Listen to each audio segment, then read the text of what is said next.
Think Again, Part 43. Learning Something New Timeline.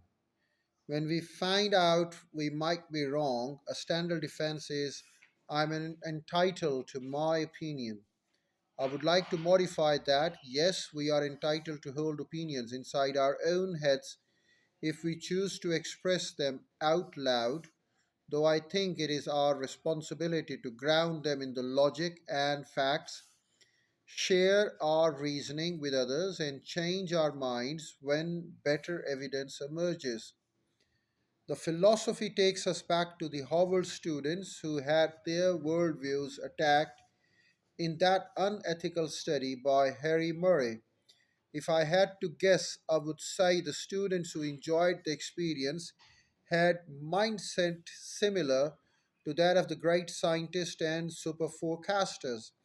They saw challenges to their opinions as an exciting opportunity to develop, evolve their thinking. The students who found it stressful didn't know how to detach. Their opinions were their identities. An assault on their worldwide views was a threat to their very sense of self. Their inner dictator rushed in to protect them. Take it from the student with code name Lawful.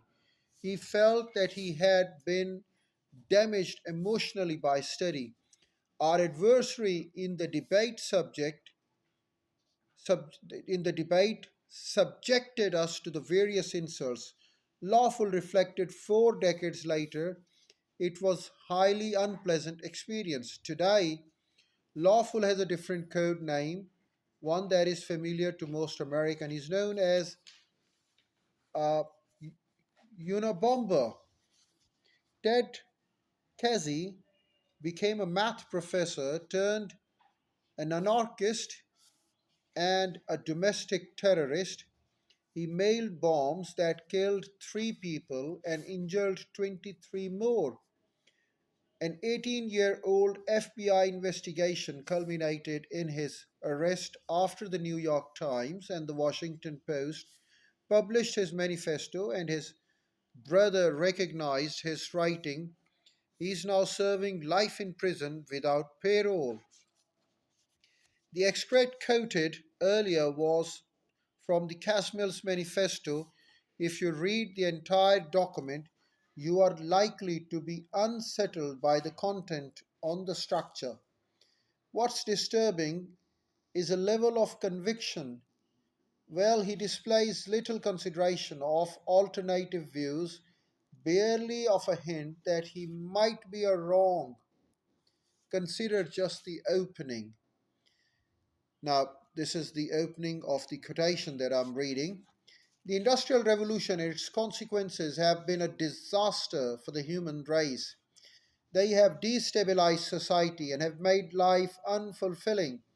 The continued development of the technology will worsen the situation. It will certainly subject human beings to greater indignities and inflict greater damage on natural world. If the system survives, the consequences will be inevitable. There is no way of reforming or modifying the system. Well, he's a terrorist, and the terrorist case leaves many questions about his mental health unanswered. Still, I can't help but wonder if he had learned to question his opinions, would he still have been able to justify resorting to violence? If he had developed the capacity to discover that he was wrong, would he still have ended up doing something so wrong? Every time we encounter new information, we have a choice. We can attach our opinions to our identities and stand our ground in the stubbornness of preaching and prosecuting, or we can operate more like a scientist, defining ourselves as people committed to the pursuit of the truth, even if it means proving our own views may be wrong. Yes, when we consider them to be wrong, we can easily correct them, and that's the best way to do it. That's all for the day today.